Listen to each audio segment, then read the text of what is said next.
Assalamualaikum warahmatullahi wabarakatuh. Alhamdulillahi rabbil alamin.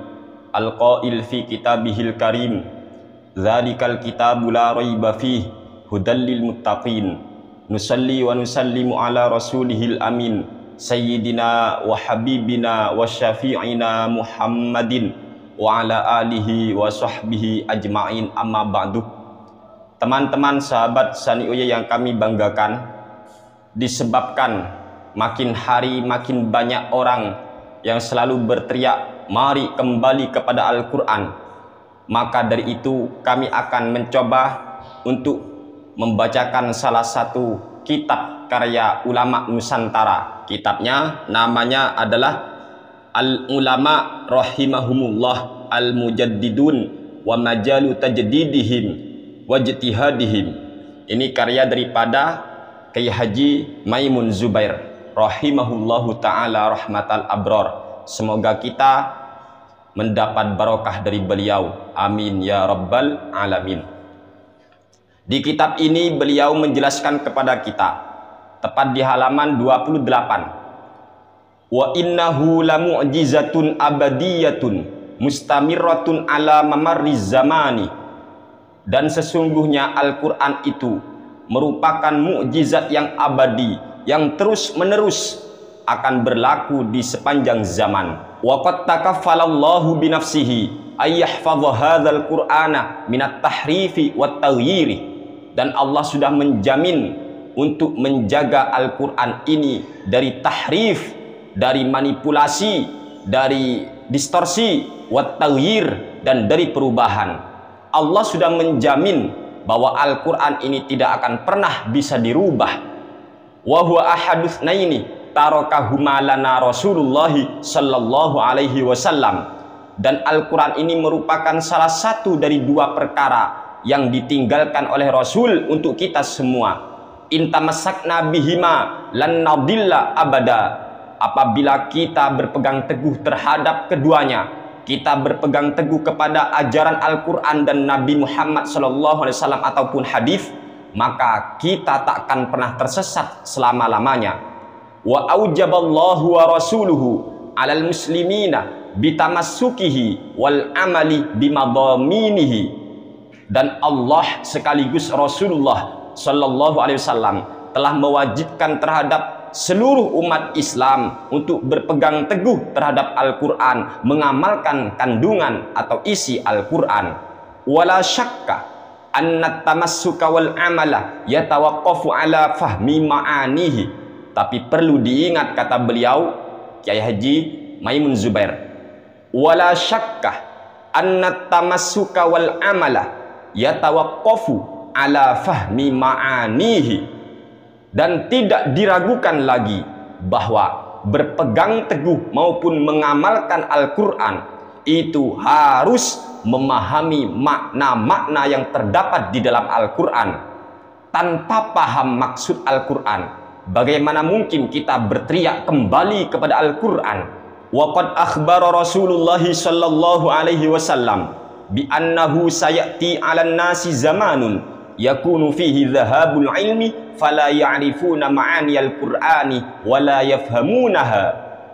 Dan Rasulullah sallallahu alaihi wasallam telah memberitahukan kepada kita semua bahwa akan datang suatu zaman menimpa manusia, bahwa di zaman itu ilmu agama akan hilang, ilmu agama akan lenyap, ilmu agama akan pergi, sehingga fala ya'rifuna ma'aniyal qur'ani. Mereka tak bisa lagi untuk mengerti, mereka tidak memahami, mereka tidak tahu makna-makna ayat suci Al-Quran. Wala yafhamunaha, dan mereka tidak paham makna Al-Quran.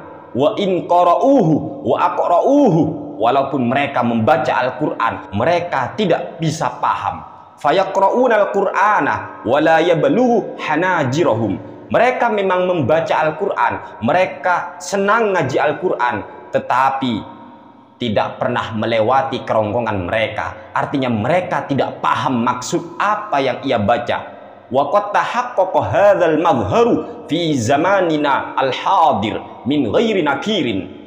Dan fenomena ini telah menimpa, telah nampak di zaman kita tanpa bisa dipungkiri lagi.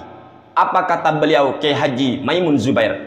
Fa inna katsiran mimman qara'a hadzal qur'ana wa hafidhahu huwal jahilun alladzina la ya'rifuna minad dini illa amaniyah. Dan sungguh banyak sekali orang yang membaca Al-Quran, bahkan mereka menghafal Al-Quran, akan tetapi mereka para pembacanya, mereka yang hafal Al-Quran tersebut adalah orang-orang bodoh yang tidak mengerti tentang ajaran agama kecuali hanya angan-angan belaka. Wa inhum illa yadhunnun, dan mereka hanya mengikuti prasangka. Wala yakunu lahum ilmun bil lughatil arabiyyatil lati hiyal wasilah al faridah li fahmi ma'anil Qur'an, dan mereka tidak memiliki pengetahuan tentang bahasa Arab, padahal bahasa Arab itu merupakan wasilah, perantara satu-satunya untuk memahami makna Al-Qur'an. Bal wa katsirun mimman yashtaghilu bi hifdzi hadzal Qur'ani hum an-nisa'u al-jahilatu. Bahkan banyak orang yang sibuk menghafalkan Al-Quran ini, padahal mereka adalah wanita-wanita yang bodoh. Banyak orang yang sekarang sibuk menghafalkan Al-Quran, padahal mereka tidak paham apa-apa tentang apa yang mereka baca. Bagaimana mungkin seseorang bisa mengamalkan Al-Quran kalau dia tidak mengerti tentang makna Al-Quran? Wa kaifa yazdadu imanuhu idza tuliyat alaihi ayatuhu wa huwa la yaqilu muradahu. Bagaimana mungkin imannya bisa bertambah di saat ayat-ayat Allah dibacakan kepadanya sedangkan dia tidak mengerti maksudnya? Sebab itulah kepada para pembaca Al-Quran, utamanya kepada para hafiz Al-Quran, jangan hanya sibuk untuk menghafal Al-Quran sehingga kalian lupa memahami isi dan kandungan ajaran ayat suci Al-Quran itu sendiri. Bagaimana mungkin Al-Quran akan bisa menjadi petunjuk bagi kita apabila kita tidak bisa memahami apa yang dikatakan oleh Al-Quran yang sedang kita baca? Al-Quran berkata, wala taqrabuz zina, janganlah kalian mendekati zina. Tapi kita nggak paham, akhirnya kita berzina.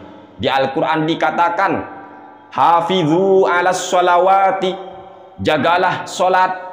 Tapi kita nggak sholat sebab kita nggak ngerti apa ayat ini maksudnya. Oleh karena itulah saudara-saudaraku, imbangi teriakan kembali kepada Al-Quran dengan memahami isi dan kandungan Al-Quran itu sendiri. Bagaimana nasih mansuh, bagaimana memberlakukan lafaz yang am, ada mutlak, ada muqayyad, ada mujmal, ada mubayyan, ada am, ada khos. Di sana terlalu banyak saudaraku. Sebab itulah jalan terbaik, cara terbaik untuk menjadi pengikut Rasulullah yang sejati tiada lain adalah mengikuti pemahaman para ulama yang mereka jelas-jelas sudah mumpuni di dalam memahami Al-Quran maupun hadis Nabi Muhammad SAW. Dan apabila para ulama masih kita ragukan kebenaran fatwanya, lalu bagaimana mungkin kita mengandalkan pemahaman kita yang sangat dangkal ini, saudaraku?